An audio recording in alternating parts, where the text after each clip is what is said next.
So today we are going to start with a new topic. It is called S3. What is S3? Where we can use S3? What are the purpose of S3? How S3 is different from any other storage? So we are going to cover all these things.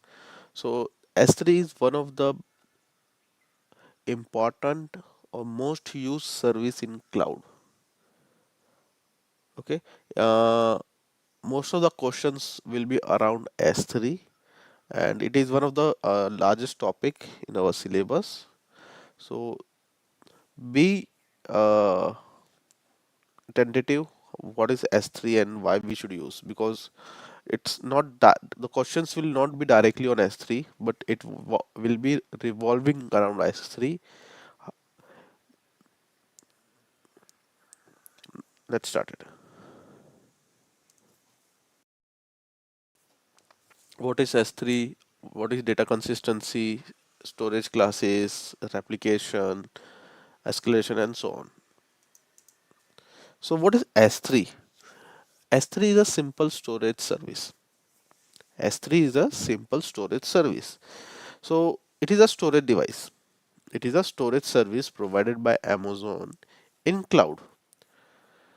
So from here, I can understand that we can store the data on S3. How? What are the properties of this service? How flexible S3 is? We are going to learn about that. So why I am starting with S3 today instead of going with EC2? So initially, when we started, I asked you what is the primary thing a computer required. First thing is RAM, CPU, and storage, right? Agree? Now tell me, without storage, can you work anything on your, if you have a machine, if you have RAM and CPU, without the data, will you able to do anything?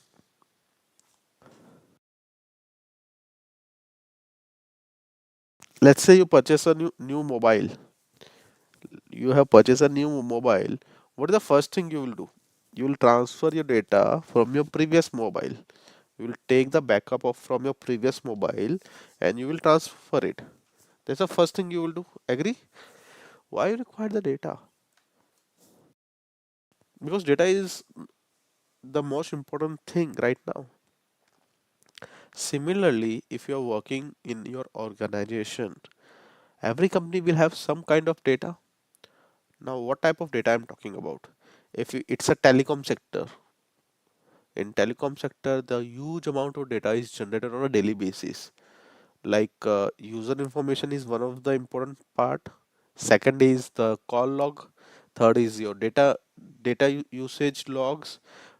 Fourth is your recharge which you have done. Fifth is the offers which are released, and so on.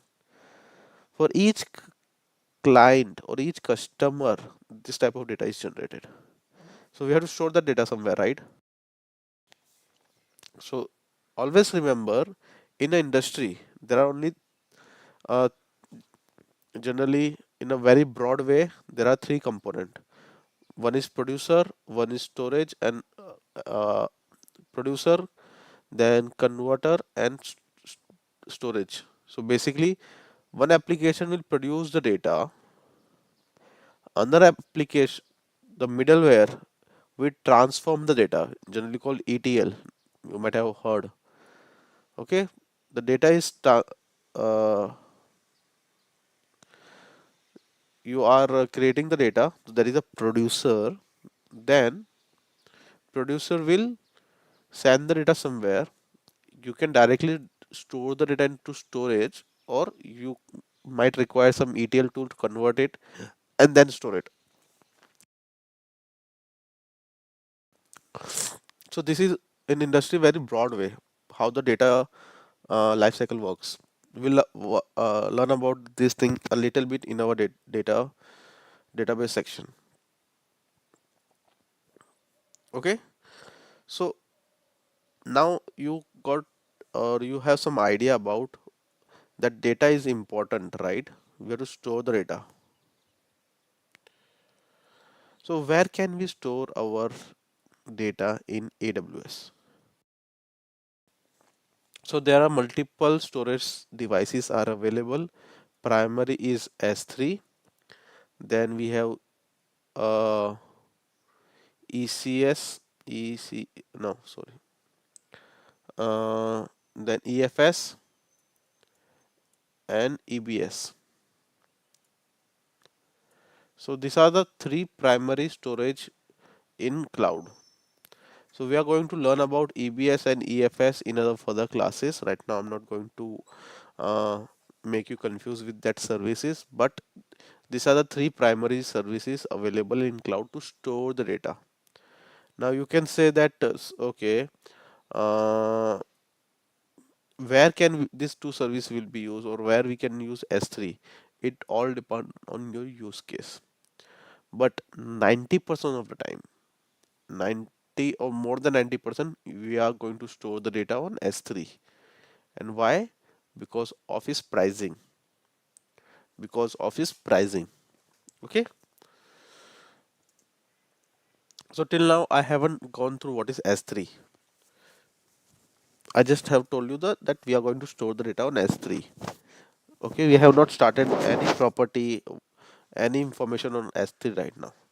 Before going that, before deep diving into S properties of S3, let me show you a little thing about the storage service in what type of storage it is.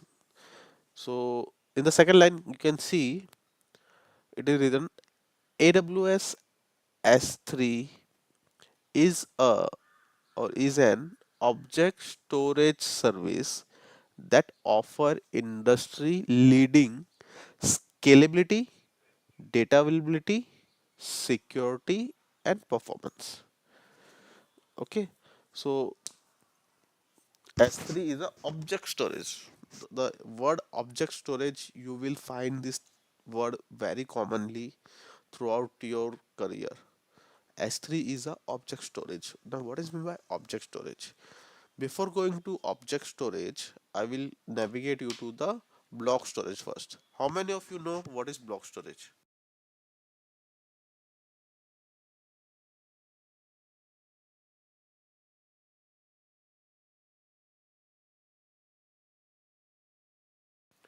Are you using block storage?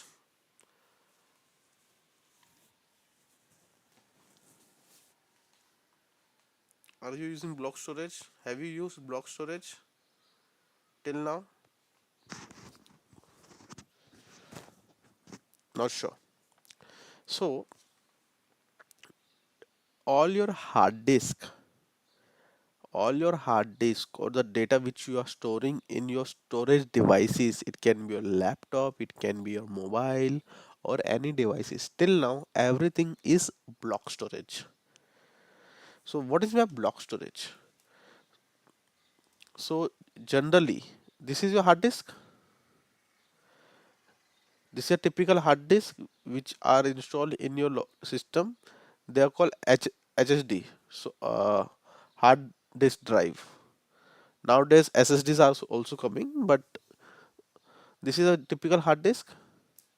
In each disk, there is the in each disk the disk is divided into small chunks, and each chunk is called block.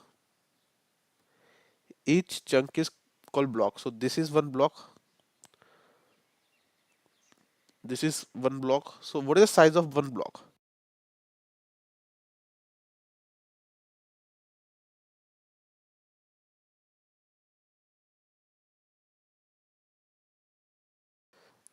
What is the size of each block? So the size of each block varies depending on your OS, but generally it's of 4 KB to 64 KB.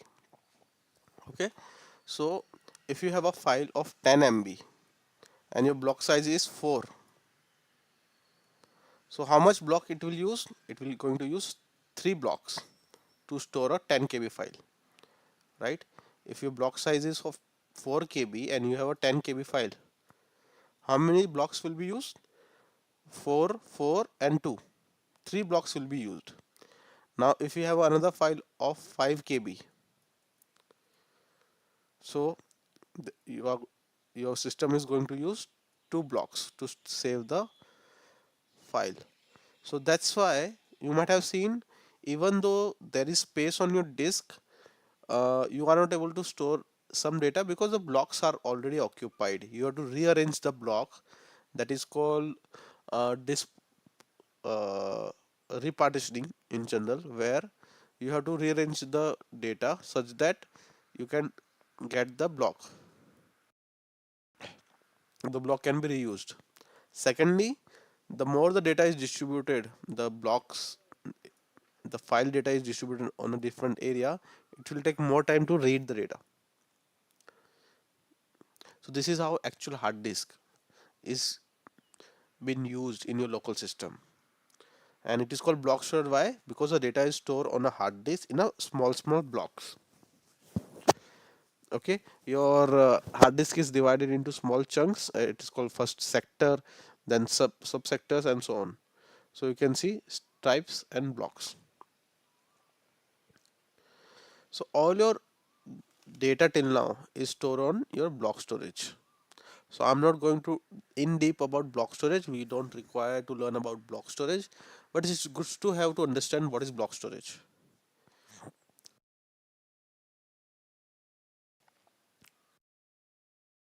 Right? Now, in your system, in your system, each service require data on a block storage. What does that mean? So when you create a computer,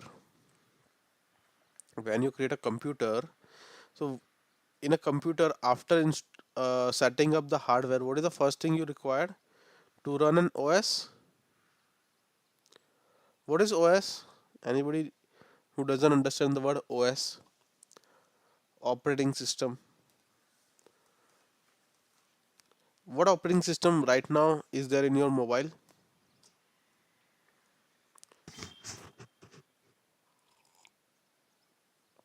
Which operating system right now there in your mobile? Tell me. Android. Other is iOS. In your laptop, popular operating systems.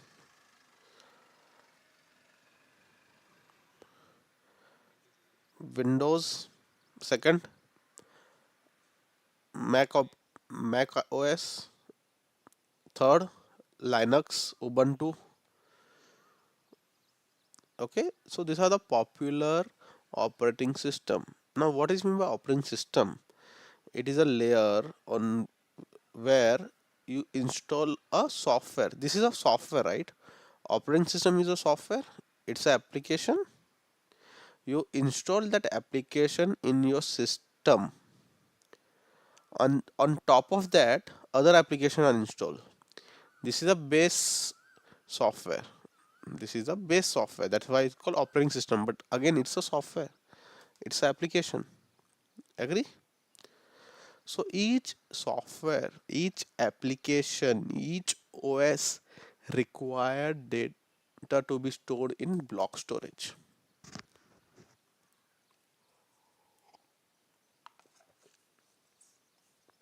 That means when you are running a system, your storage should be block storage. Whenever you're doing any activity which required machines, which require RAM and CPU, the storage should be block storage. That's a primary requirement. So in your mobile right now, the storage capacity is a block storage. Okay, though it doesn't have a hard disk, but the type is block storage. Okay, it can be SSD. In your laptops, you have HSD. It's again a hard disk similar to this. Nowadays SSDs are coming, solid disk drives, but they are costly. This is the old generation, but they are not that costly, they are cheap right now. Agree? So this is the block storage. Any question till here? Now coming to object storage. Now what is meant by object storage?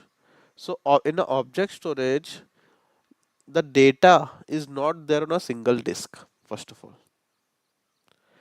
right now, if you are running an operating system, if you are running an operating system, the OS, how OS works or how OS installed, does anybody know? When you purchase a laptop, how many of you have installed the OS manually? When you purchase a laptop without any software installed, even without a OS installed, it is as good as a empty machine. So you might go in the market and purchase the a CD of your OS. Okay, with the license, if it's a licensed one, you purchase an OS CD, you run this CD in your system. What happen actually when you are installing the OS? All the data from this disk is copied first in your block storage, and it is called as installation. What is my installation in general?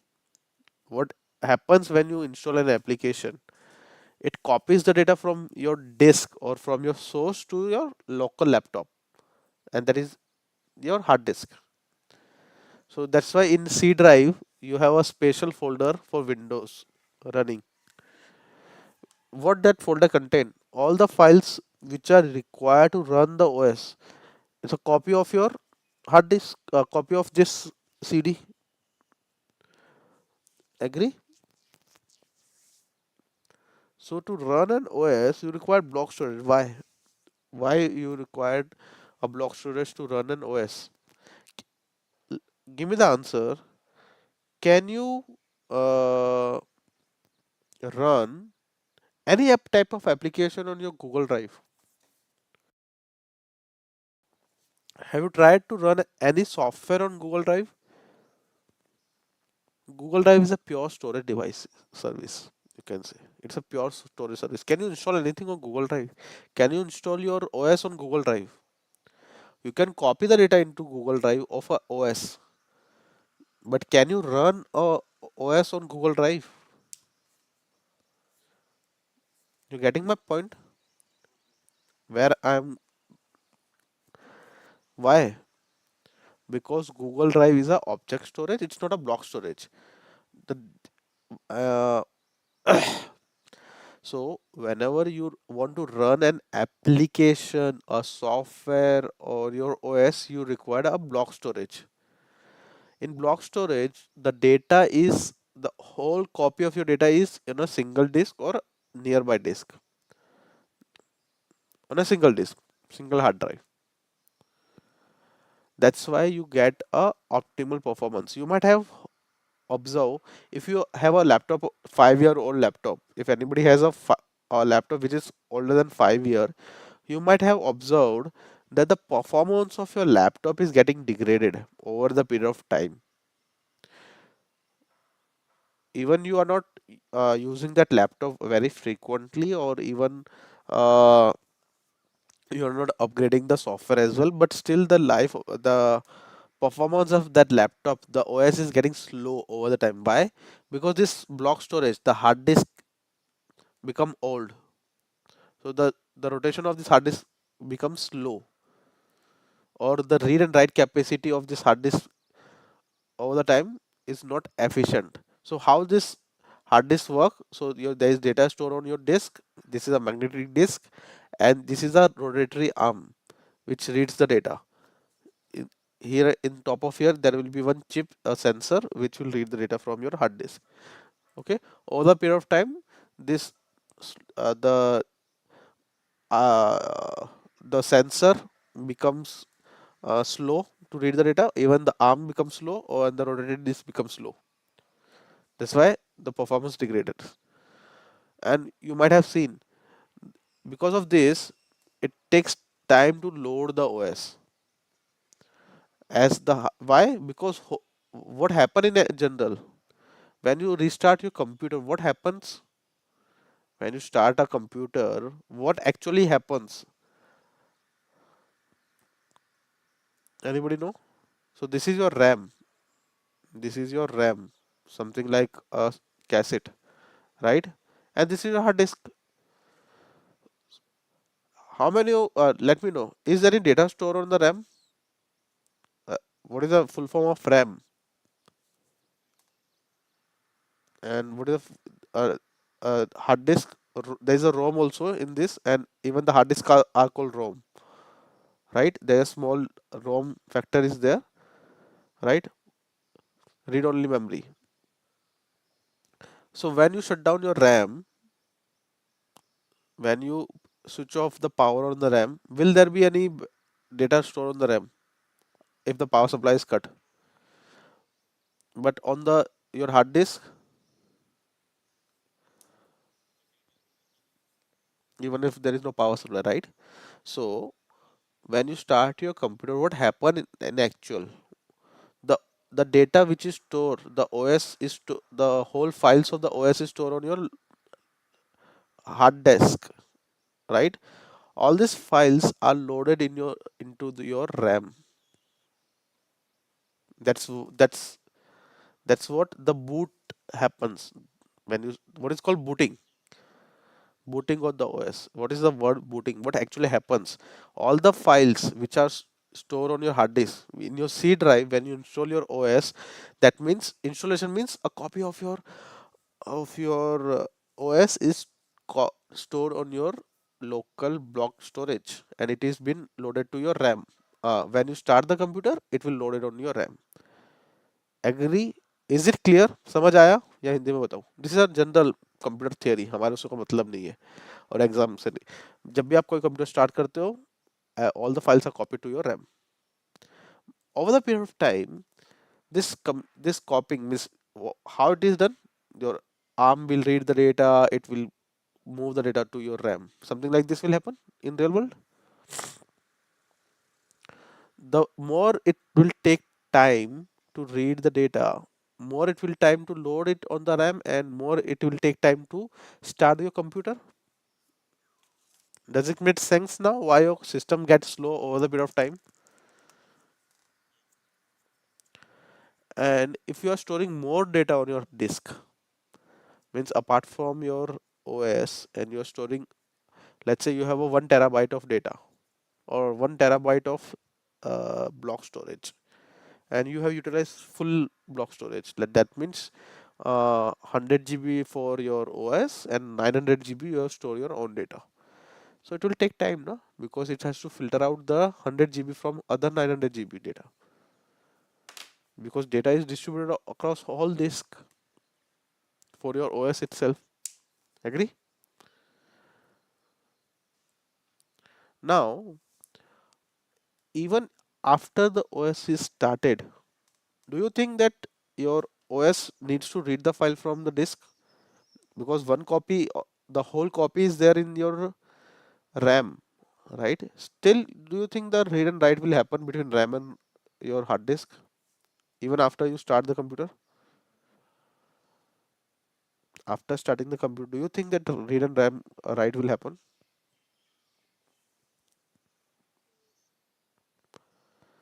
See the task manager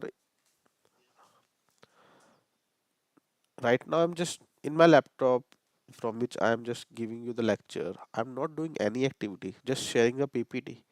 You can see the read and write in the below. Read and write 33 KB per second. What is this thing? Why this read and write is perform? So basically, the files to run the OS, there are some files that needs to be read and write continuously. That's why it is called that don't shut down your laptop directly. When it was right now you have a laptop. Previously, when we have a computer, that time people used to just switch off the computer just like TV. Initial days when the laptop came in the market. So That time it was not aware that you should gracefully shut down your laptop instead of just cutting the power supply. Why? Because there are some files which are reading and writing by the OS, and that files become corrupted if you are not shut downing your OS properly. So you might have seen when your laptop crashes, it gives some warning when you're restarting it. The previous your previous run, the Windows didn't shut down properly. Do you want to recover the file? Do you want to run some checks? That's why. That's why you get the warning, because there are some unread or unwritten files, partially read or partially write files. Is it clear what I'm trying to say? Why I'm going all this? So let's say if your hard disk is divided in two parts now. Okay, so part of your OS is here, a second part of is OS is here, and this is your RAM. Let me know how much distance should you keep between your RAM and between your hard disk to run the OS smoothly in general. I'm not saying centimeter or in millimeter.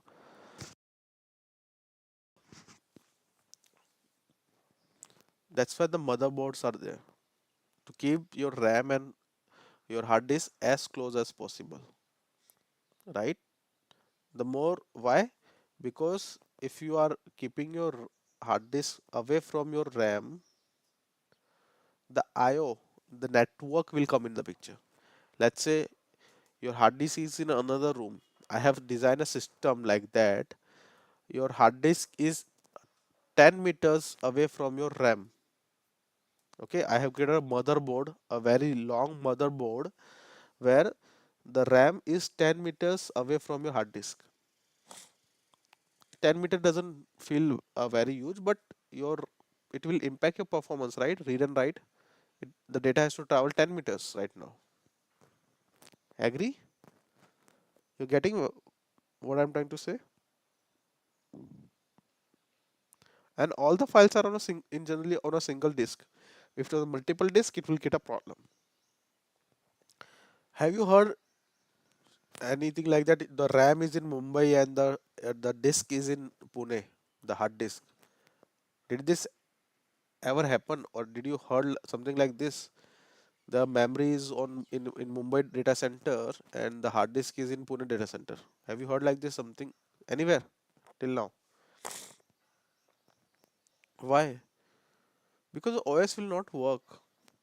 It is possible, it is not practical, because your OS will be very slow. It will be very slow because yes, the file, it has to write a file, it has to open a file, and it will take a huge amount of time. To load a window, it will take time. And after you the OS is installed, you what you do, you install other application, you install Office, you install VLC player, you install any other application, Chrome, so on. That is the top of your OS. So all these applications are stored installed, means again they are copied the data into your hard disk and they are running on top of your OS. So every application will become slow. Now coming to object storage. Now it is clear why you have to keep your data nearby, what is block storage, how RAMs are working. I have taken a huge amount of time to make you understand only the one word, what is object storage. Okay, you won't find this thing difference between object storage and block storage over the internet. It's very technical. Now object storage. Object storage again, it's a type of storage, but your data is distributed across multiple devices, multiple underlying devices. That means your data is, if you upload 5 files, the file will be uploaded in a single data center, but in different racks here. So if you are uploading 5 files, okay, so your one file can be uploaded in this machine, another file can be uploaded on this machine, third file can be uploaded on this machine, fourth file can be uploaded on this machine, fifth file can be uploaded on this machine. Your data is distributed across multiple devices. Okay, there is no concept called a block storage here. There is a different type of mechanism how the data are stored on these devices. Okay, these devices can be again a block storage, but in general when you're reading the data and writing the data, that doesn't act as a block storage. There's a layer on top of that because your data is distributed across multiple devices. Point number one. Okay, now the in your block storage you can run the OS using your block storage. You can run application, you can run your OS, you can run file operations. File operation means read and write immediately, but using a block storage you can't do that. You might have seen that you have uploaded some file in your Google Drive, but you can't open that file. You have to download that file and then only it will open. Have you seen that thing? Even in your internet, many times that happens. You are not able to open that file. That file has to be downloaded in your local system, then only it opens. Why? And which file it is getting open in your browser? The files which are supported by your browser. Again, browser nowadays are becoming smart. That's why it allow you to open simple text file, PPT file, PDF file. That's a standard files. Your Chrome support reading the file. That's why you're able to open the file. Otherwise, you have to download the file in your local system. Once you download the file in your local system, it become a block store. The data is stored on a block storage. Then only you will able to read the file, right? Even if you're reading the file from your in your Chrome, let's say there's a text file over the in your Google Drive. What happened in actually? The file is stored in temp, get downloaded, and it is downloaded in your temp folder, and then it is loaded on your browser. Do you know that? So let's say this is your server, this is your Google Drive or anything in the cloud. Do you think that you are directly loading the file from the browser from that particular server? No. What happens?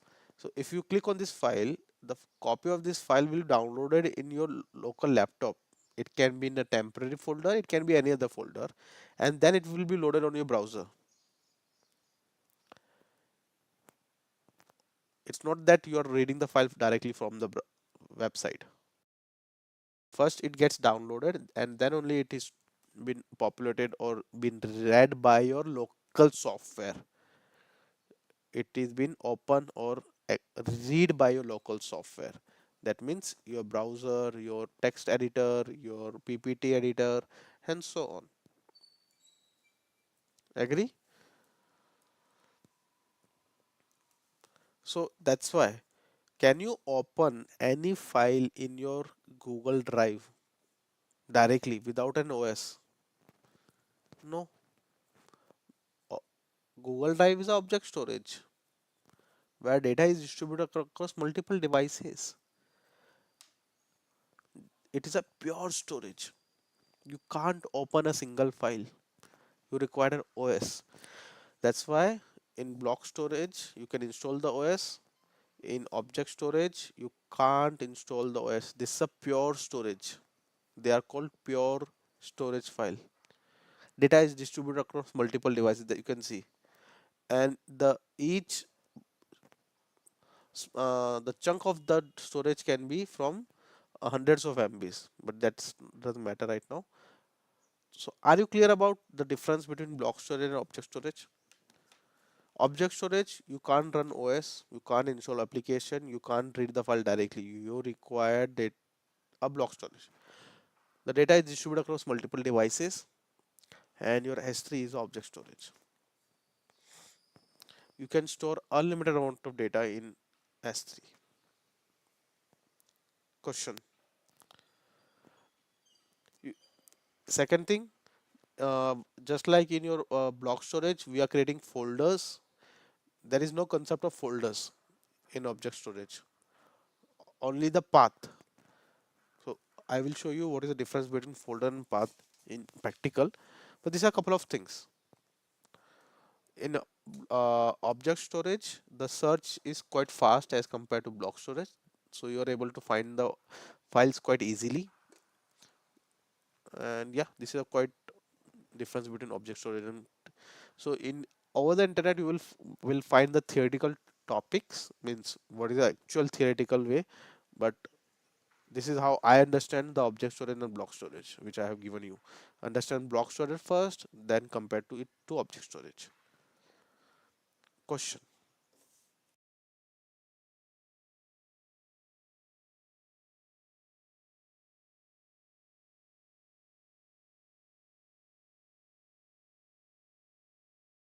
समझ आया? Okay. So S3 provide developer and IT team with secure, durable, high scalable object storage. You might have see the word scalable again and again. Why? Remember the four pillar of Amazon, which we have learned on demo.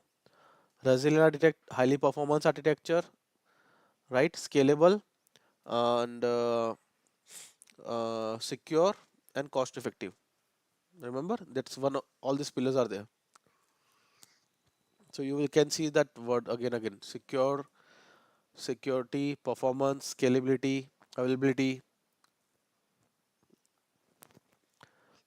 It's easy to use with simple web service interface, and it allow you to store and retrieve any amount of data from anywhere in the world.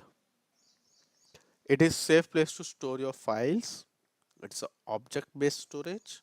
Data is spread across multiple devices and facilities.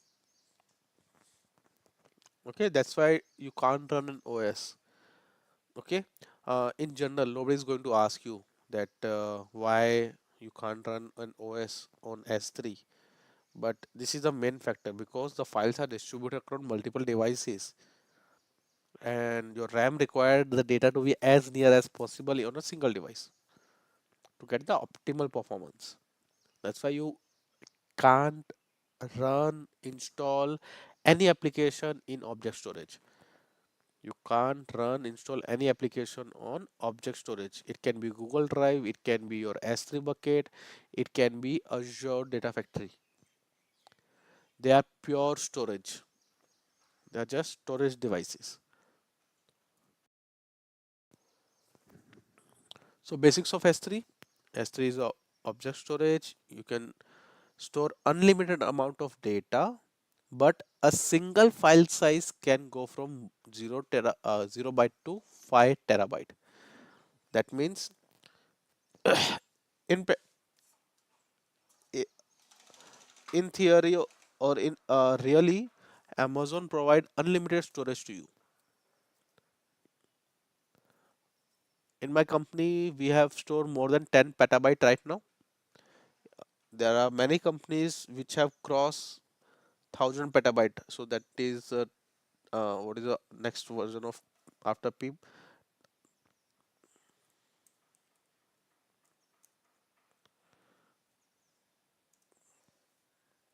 After petabyte, anybody know what is the next version of petabyte?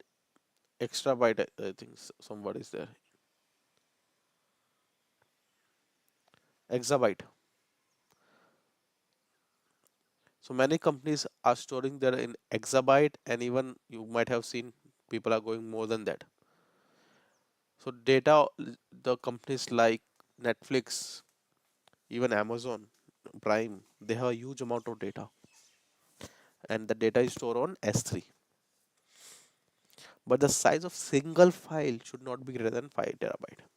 Single file. Files are stored in buckets. Buckets, you can compare buckets with your drives. C drive, D drive, E drive, F drives, even your pen drive. Okay. So data are stored in buckets. Buckets are dedicatedly we are going to create buckets, and inside buckets we are going to store the data. So just why the name has given they have given a bucket to compare it with the ocean. You can store data or water in your bucket, right? And there are so much water drops are there. That's why they have compared the bucket with S3.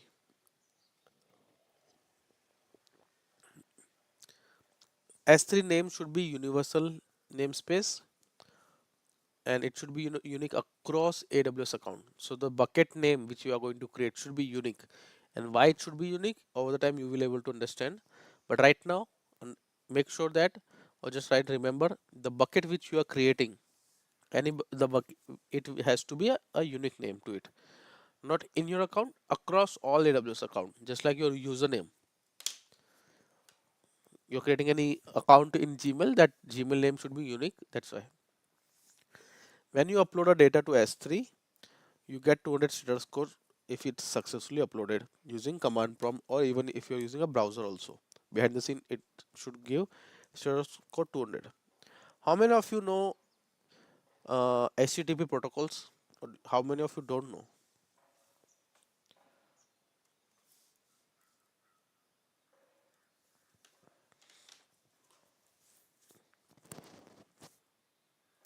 How many of you know the basics of HTTP protocol?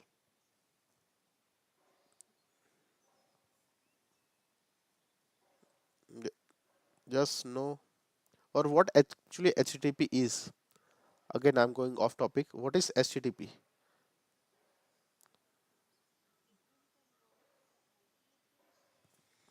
It's a domain name. No, that's the domain name. That's the full form, but what it is do? Hypertext transfer protocol. The word protocol is there. So what is mean by protocol? Again, let's go on further basic. What is mean by protocol?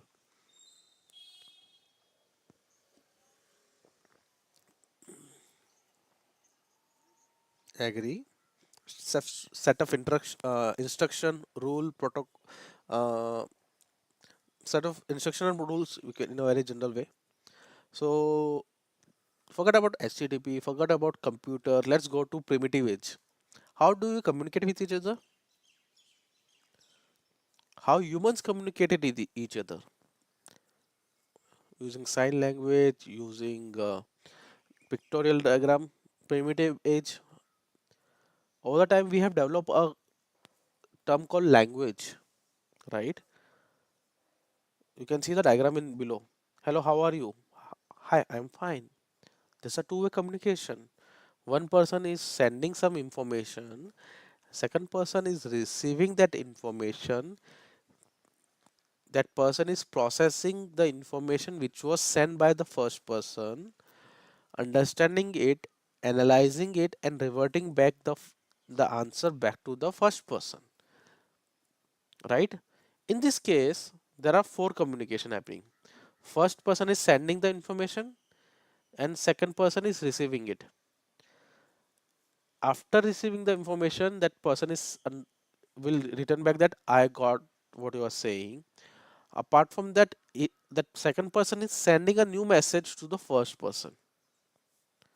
In general, right now, we are we all are communicating with each other, but in this case, I'm just broadcasting it. I'm just giving a one-way communication, that I'm speaking and you are receiving it. If it was the class, if it was a live class, how you are going to respond to me? You are generally going to nod. You will just say yes, or you will just nod your neck that okay, I understood, or I able to get you what you are saying, right? This is the way we communicate. The acknowledgement is the word when a receiver receive a message that they have successfully received the information from the uh, producer. Yes or no?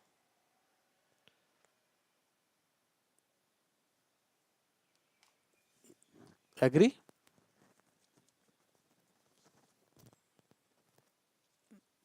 How many languages do you know in general?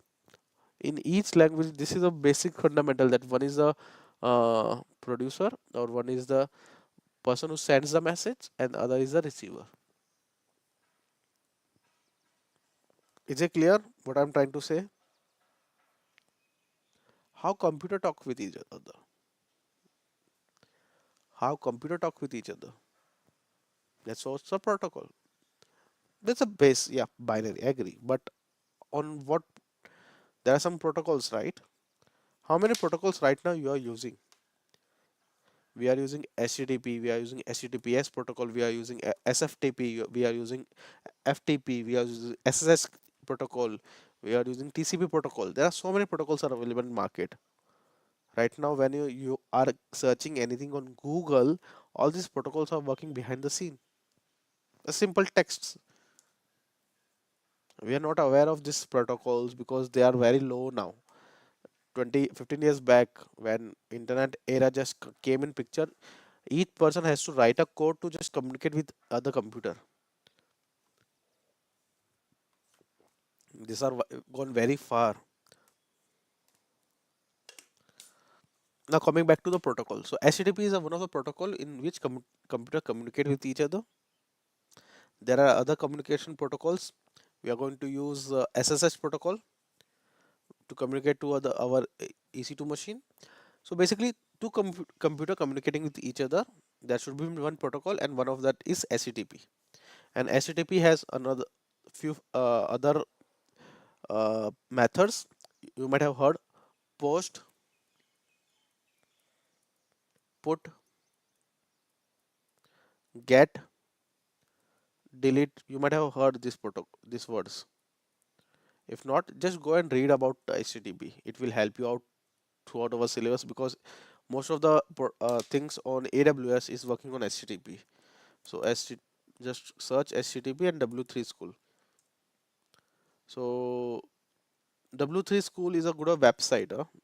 W3 School, you might have heard. This is a very good website, and you can learn a lot from this website. There are so many tutorials on this website. Just write what you have to learn. It will give you a very basic information. So client, cloud, servers.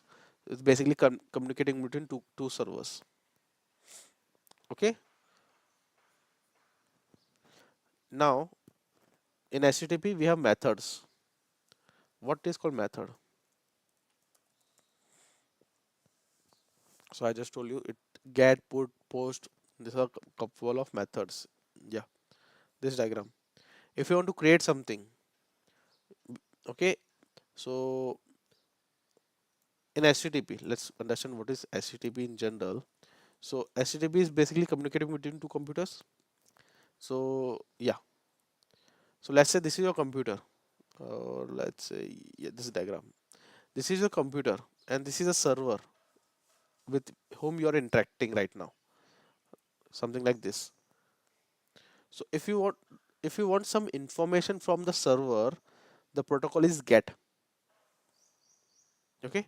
If you want something from the computer, you will use protocol or method called get method. If you are uploading something, so how the other computer will know what activity you are doing, right?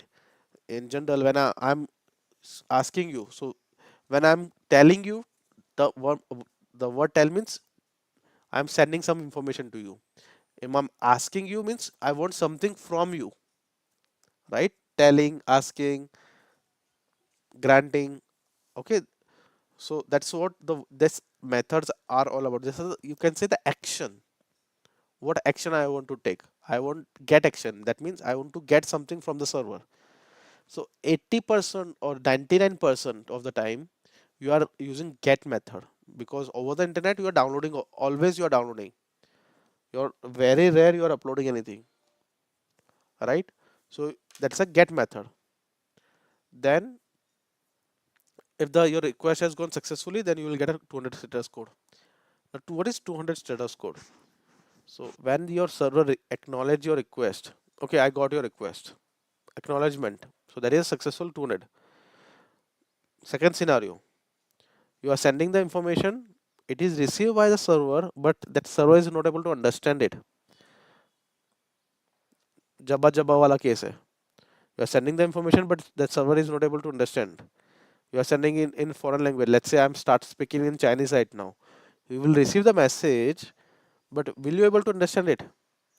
So what you will say? You will say that okay, I got your information, but I am not able to process what you are saying. The status code will be something 300 series.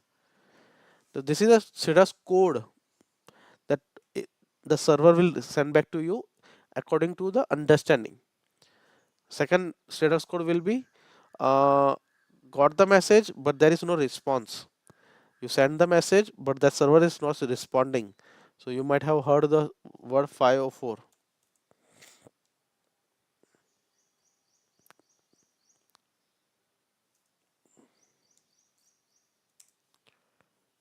You might have seen this. The site is not reachable. Why? Because you are sending the message, but the server is not responding back. That's why the this is a 504 gateway timeout. Okay, these are the basically terms or status code is used to in computer or HTTP protocol to understand what type of transaction you are doing and what type of response you are getting. So if everything works fine, 200. Apart from 200, 300, 400, 500 series, there is some error. Okay, and HTTP has multiple methods. So the popular one are these four are there. If you are uploading anything, it is or it's a create first time, that is a post method you have to use. If you are reading anything from the cloud, it is get method. From the server, doesn't matter, it's a cloud.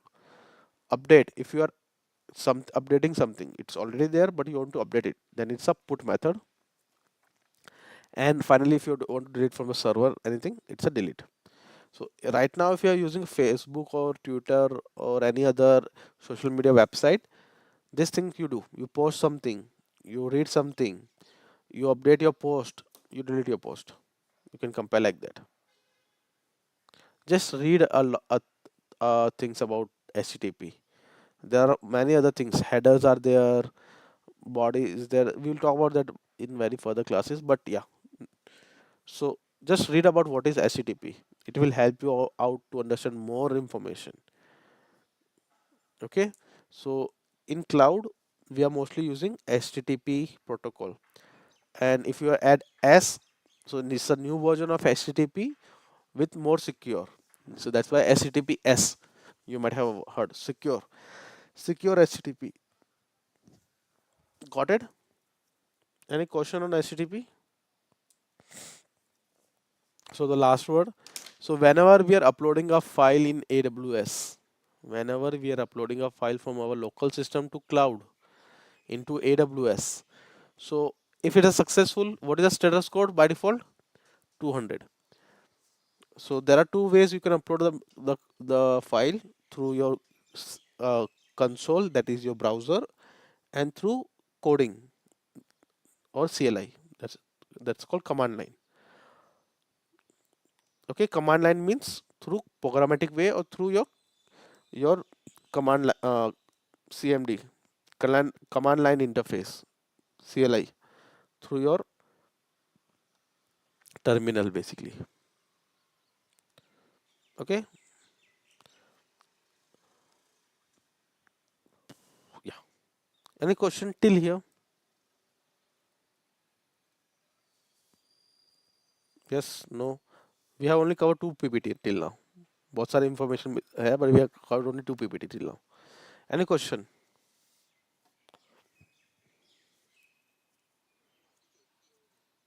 Huh?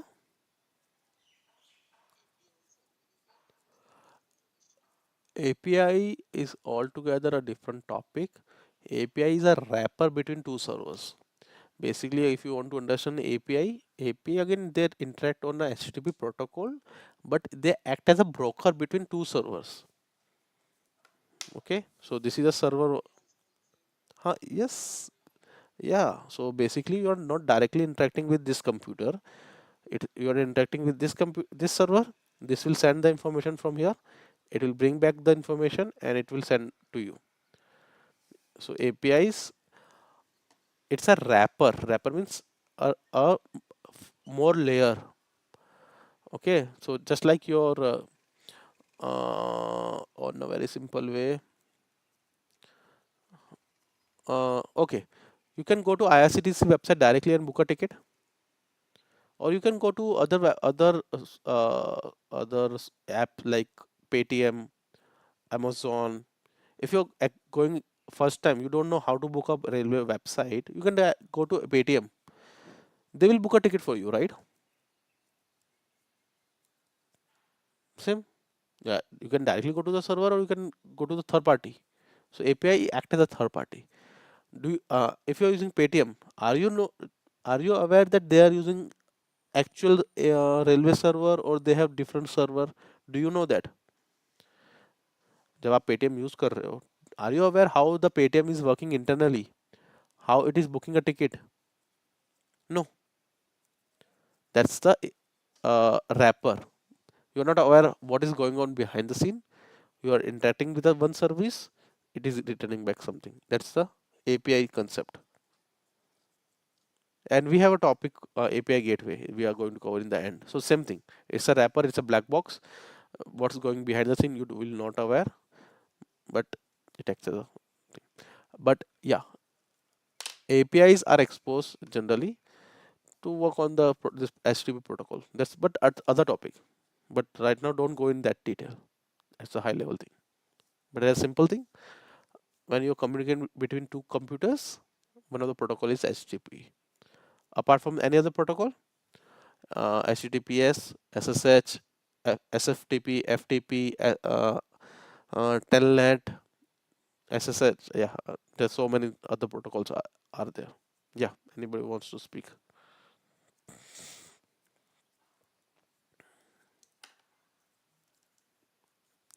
So always remember that both the computers should able to understand the protocol. If the receiver computer doesn't able to understand that protocol, will your communication will work? It's as simple as that when you communicate between two person, sending a information, receiving a information, sending the acknowledgement, sending a new information from that receiver person. Now from here to here, there is acknowledgement, then a new message will be sent, and there will be acknowledgement. There are four-way communication. So in a single request, a message is sent and receive an acknowledgement. Always two communication happens in a single request. So you have to send the acknowledgement either as status code 200. I understood the message. Status code example, take example of 205. Receive the message, not processed, but successfully receive the message. Status code 300 something. Receive the message, but not able to process it. Like that. So the user will know what is happening. Got it? Any question? Till here? No? Okay. So this is a PPT we are going to cover today, then we'll wind up. So S3 is built for 99.99 availability. Okay. So S3 is designed and built that it is always available. Now the word availability, durability, and guarantee. Can anybody explain me what is the difference between all these three words? Availability, durability, and the guarantees.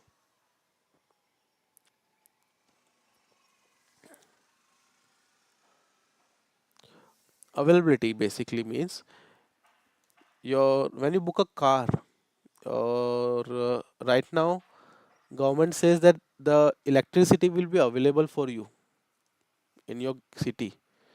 If you book a car, Ola Uber right now says that the car will be available near to your area. That's the availability. Okay, how much the service is available to you.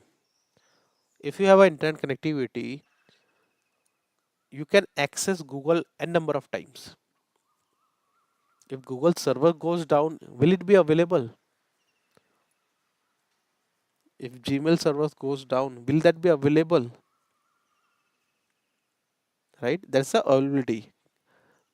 Your how many of you are using Google Drive? I'm using Google Drive for last 10-15 years. If I want a file, so I can just go and download from Google Drive because Google Drive is up and running continuously. That's the availability. My requirement is right now is the service is up. Can I access the service?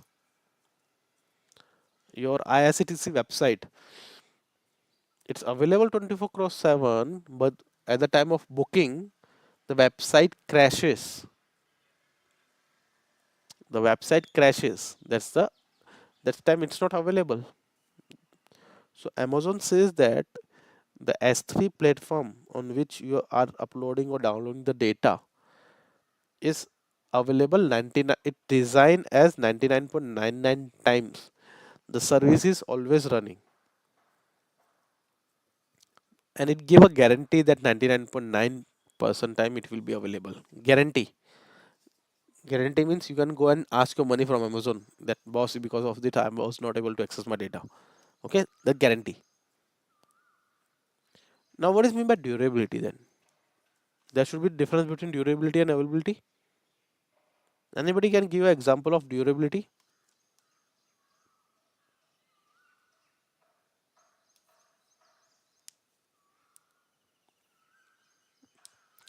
A very layman example, Tata cars are durable nowadays. What is mean by durable now? Your bridge is quite durable. So when we are using that service, it should not break, right? It should be solid.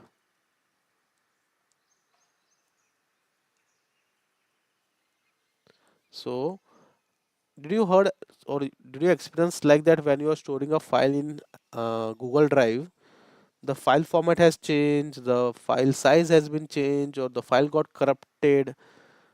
Did you observe that? Yes or no? Did you find that thing? Did your file got corrupted in Google Drive? Okay, so that's a durability. So what is mean by durability? When you upload your file, when you store your files, do you expect any error in that file? So what Amazon give a durability of 11 nines. It's a very common word. 11 nines. 99.99999 times durable. That means if you want to store 10 million object, that is 1 crore files in your S3 with 11 9 times durability, and on an average you are expected to lose one file every 1,000 years. That's the durability.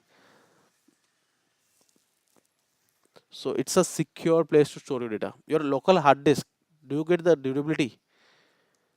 Your local hard disk, do you think that it has a durability? एक बार पटकोगे, दो बार पटकोगे, चार बार पटकोगे तो खराब हो जाएगी. What is the durability of local hard disk? One time, two time, 10 times, right? That's the durability. But if you're storing your data in S3, they are saying that your data is too much secure. Clear?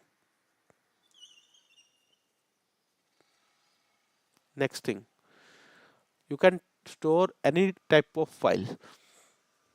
You can store any type of file. So file format is not a problem for Amazon S3 bucket.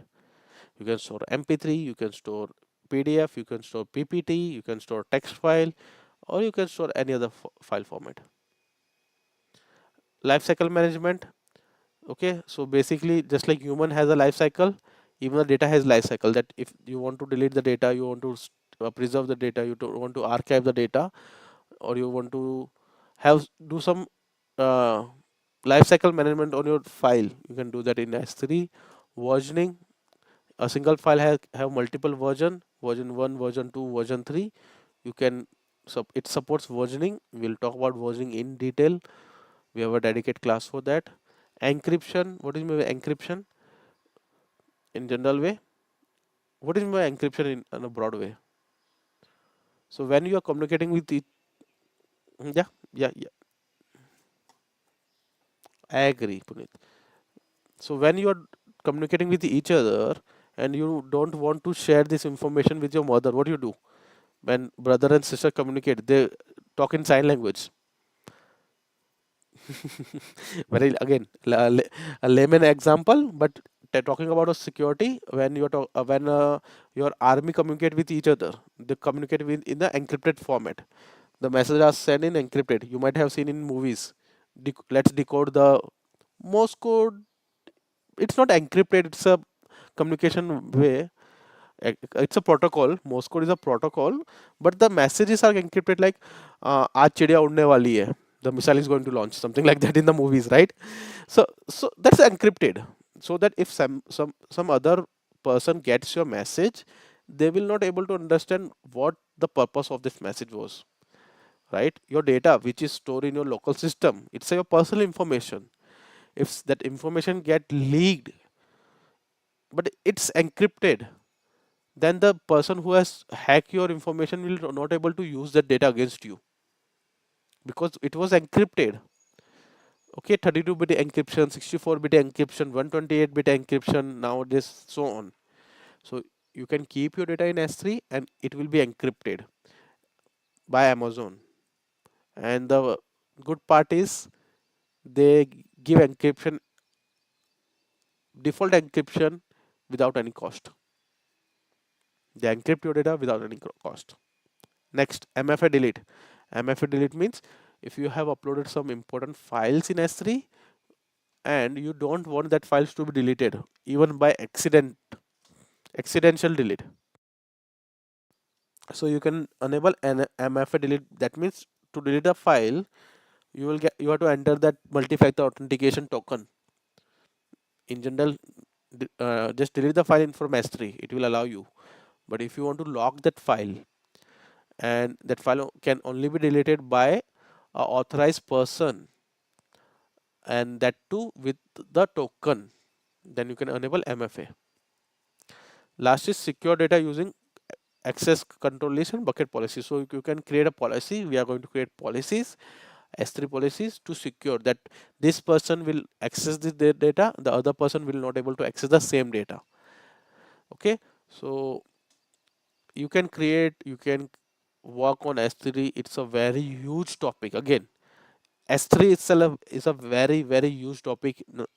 Even I am working on Amazon for last 8 years. There are keep on new things coming in S3, but we are going to cover a lot. These are the few things which I have jotted down right now, and quite important for your certification and in interviews. These are the basics. You can't become a subject matter in a couple of months, even if you are working for 5 to 10 years. Okay, so basically, I will just repeat. S3 is object storage. It's you can store unlimited amount of data.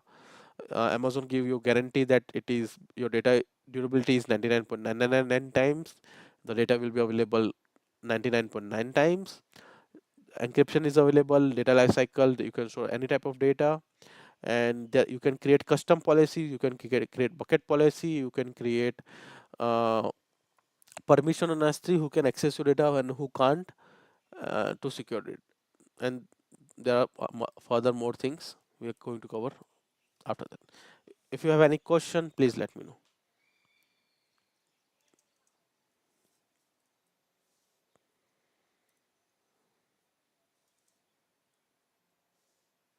Yes.